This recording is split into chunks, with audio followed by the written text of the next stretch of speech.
Oke. Selamat datang di monolog yang kedua, yang dimana monolog ini merupakan bacotan tengah malam yang versi audio. Di sini saya akan ngebacoti beberapa hal yang mungkin seru untuk dibahas ataupun tidak seru untuk dibahas, namun saya pengen bahas. Kali ini saya akan membahas sebuah anime yang menimbulkan banyak pro kontra di musim kemarin, yaitu Higehiro, atau judulnya apa itu? Ku cukur janggut dan ku pungut cewek SMA. Anime yang menceritakan seorang gadis SMA yang lalu lalang entah kemana, kabur dari rumah dan menjual dirinya untuk menginap dan akhirnya dipungut oleh seorang pekerja kantoran yang bernama Yoshida.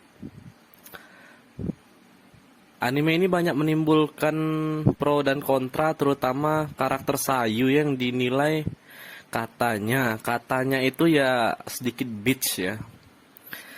Banyak yang bilang dia lone atau dan sebagainya. Dan banyak yang langsung menyimpulkan kalau anime ini ampas, dan mereka nggak tahu, kayak belum tamat pun mereka nggak ngeliat ceritanya pun udah bilang kalau anime ini ampas hanya karena karakter Sayu yang kayak gitu. Bahkan mereka pun tak tahu karakter Sayu itu seperti apa. Mereka hanya tahu mungkin dari FPV internet yang hanya membahas anime itu, tapi mereka nggak nonton sama sekali, jadi mereka ikut-ikutan aja. Hari ini mungkin saya akan memberikan beberapa poin ya. Poin pribadi saya mengapa anime Higehiro ini bagus dan sangat layak untuk ditonton. Dan ya mungkin kalau ada yang nggak suka silahkan komen, atau ya kalau ada yang denger juga silahkan komen, kalau nggak ada juga ya sudah. Untuk poin pertama, cerita di anime Higehiro ini cukup beda dari anime romance kebanyakan. Kita ngelihat memang sih banyak anime kisah cinta antara om-om dan anak SMA, tapi nggak ada loh cerita yang lebih ke mendalami sosok kedua karakter itu lebih dalam. Seperti dalam artian kayak bener-bener pure romance yang hanya terjadi kebetulan aja, bukan kayak pemendam perasaan cinta.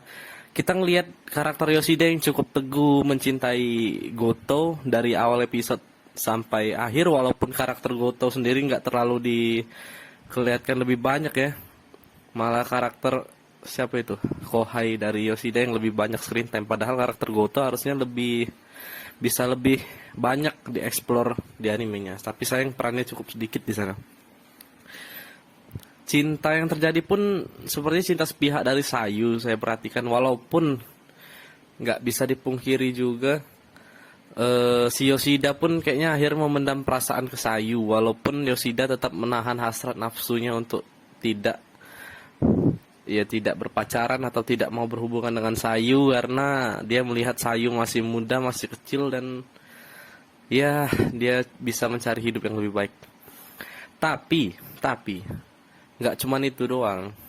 Cerita yang dijalani oleh anime ini, sepanjang anime ini cukup menarik. Kita ngeliat kayak perubahan karakter Sayu yang awalnya dia masih berpikir kayak, loh kok ada sih orang yang nggak mau dia kasih badan dia kayak untuk berhubungan seksual. Dia masih bingung akan keadaan orang yang mau menerima dia dengan tulus. Menurut saya itu menarik, kita ngeliat juga masa lalu Sayu yang mengapa dia bisa kabur dari rumah dan faktor-faktor apa yang membuat dia menjadi orang yang seperti itu. Nggak cuman langsung nyimpulin, oh ini karakter yang lone, ini karakter yang bitch, ini karakter yang ini itu, aduh. Nggak langsung menyimpulkan kayak gitu aja, padahal nggak nonton animenya sama sekali. Karakter Sayu terbangun dengan sangat baik sih. Kayak kita ngeliat dari masa lalu dia, dari bagaimana sebelum dia bertemu Yoshida dan akhirnya dia bertemu Yoshida, itu semuanya dijalankan dengan cukup baik, dengan progres yang jelas. Yang dimana karakter Sayu ini dibangun sedikit demi sedikit di tiap-tiap episode, namun pasti.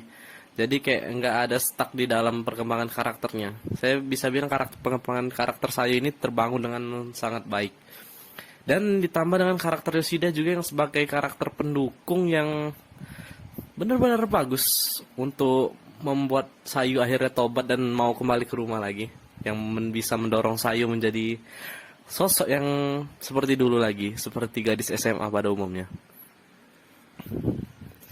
Dan juga anime ini banyak menghadirkan karakter-karakter tambahan yang walaupun perannya sedikit namun menambahkan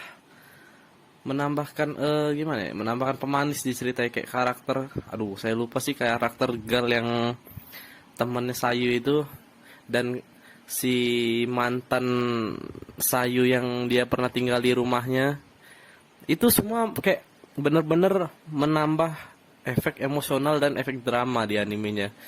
Jadi walau anime ini nggak cuman terpusat kedua karakter itu aja, hubungan mereka Sayu pun nggak cuman didorong dari Yoshida aja, banyak dari faktor luar pun yang akhirnya Sayu bisa dapat untuk bisa berubah seperti sekarang. Dan juga anime ini menurut saya banyak memiliki pelajaran hidup yang harusnya kita sadar sih, kalau yang namanya pembulian, peloncoan itu yang nggak ada manfaatnya sama sekali.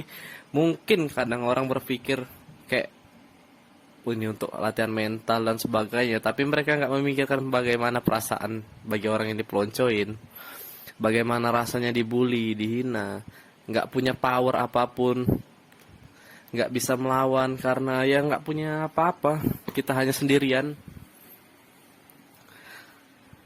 Hal yang seperti itu bisa kita jadikan pelajaran, kayak kita jangan jadikan hal ini terjadi di dunia nyata, karena hal ini bisa mungkin saja terjadi. Banyak orang yang dibully dan ini di dunia nyata, yang mereka akhirnya stres dan bunuh diri itu banyak. Nggak bukan sebuah cerita yang mengada-ngada lagi, memang ada. Kita bisa cek-cek aja di berita-berita, di situs-situs internet, ataupun dimanapun itu, di media-media yang bisa kita cari. Pembulian ini merupakan masalah yang sangat fatal dari dulu sampai sekarang, masalah yang sangat-sangat sulit untuk dibereskan. Karena kalau untuk di Indonesia sendiri, mungkin banyak ada oknum tenaga pelajar yang mungkin lebih mementingkan masalah rambut, masalah sepatu, masalah hal-hal yang sepele yang seharusnya tidak dipermasalahkan. Tapi ternyata malah dipermasalahkan, dan masalah itu lebih parah daripada pembulian. Saya banyak melihat beberapa pembulian yang terjadi di sekolah, dan entah kenapa kayak saya menyebutnya oknum karena ini hanya sebagian kecil dan hanya segelintir orang aja. Nggak semua sekolah pasti begini dan nggak semua guru pasti begini. Tapi kita nggak bisa nepis kalau faktanya ini ada. Faktanya ada tenaga pengajar yang nggak terlalu peduli, acuh tak acuh terhadap masalah pembulian. Masalah pembulian ini sebenarnya harus sangat-sangat ditanggapi serius oleh BK, oleh kepala sekolah, oleh guru-guru pengajar lainnya. Karena apa? Karena masalah pembulian ini efeknya jangka panjang, psikologis anak, ke mental jiwa anak itu akan rusak seiring berjalannya waktu, dan anak juga nggak akan memiliki motivasi lagi dengan dia selalu dibully, selalu dipelonco dengan cara yang tidak baik. Masalah ini harus lebih serius ditanggapi, seperti guru menanggapi masalah rambut, seharusnya seperti itu. Guru harus benar-benar bisa menjadi seorang orang tua pengganti di sekolah,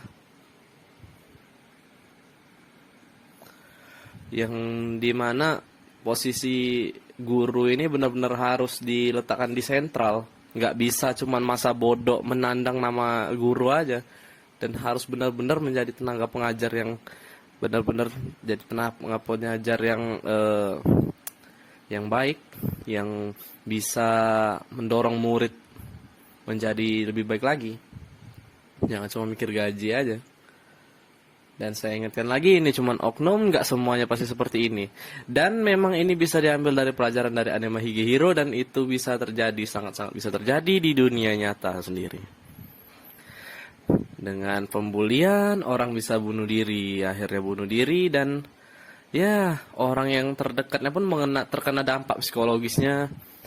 Kita nggak tahu loh latar belakang orang itu yang kita bully. Misalkan dia ada masalah lain selain masalah di sekolah, kita nggak pernah tahu. Jadi jangan kayak seenaknya ngeploncoin anak orang, Kayak seolah-olah kalian itu lebih-lebih anak Tuhan, bisa mainin manusia seenak jidat. Saya jujur cukup membenci yang namanya pembulian dari dulu. Pembulian itu ya nggak ada guna sih, kayak pembulian itu hanya hasrat kepuasan aja tujuannya, cuman nggak ada sih yang alasan mental lah, alasan karena ada masalah ini lah, nggak ada itu, nggak ada. Pembulian ya pembulian, perpeloncoan ya perpeloncoan. Kultur yang seharusnya dirubah di setiap negara, nggak cuma di Indonesia aja.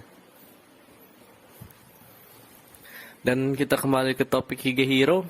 Anime Higehiro nih memang banyak menyimpan pelajaran. Selain tentang pembulian, tentang bagaimana rasanya kerasnya kehidupan, tentang bagaimana seorang manusia yang akhirnya bisa memanusiakan manusia. Inilah yang menjadi poin menarik dari anime Higehiro.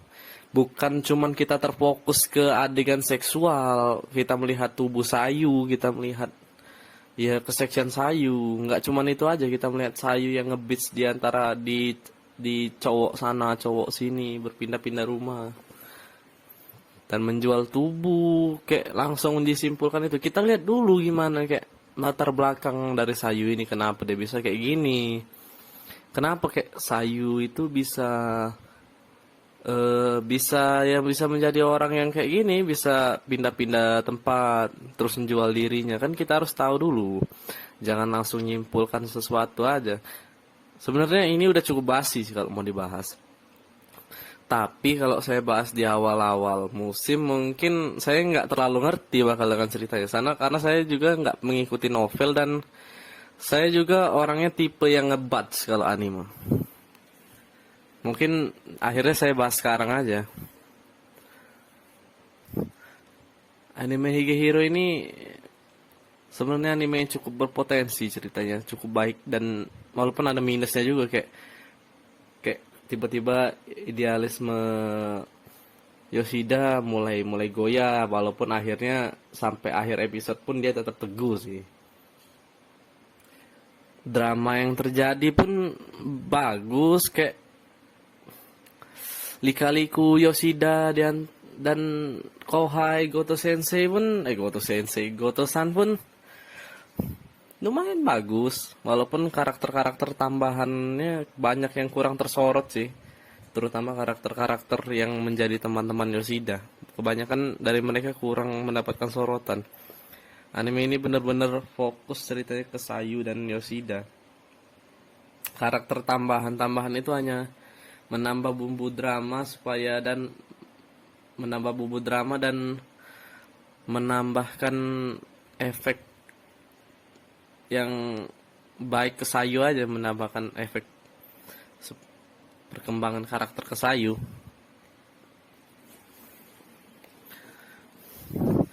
Saya nggak mau bahas panjang sih mengenai pembahasan ini. Pembahasan ini ya kayak gini aja sih.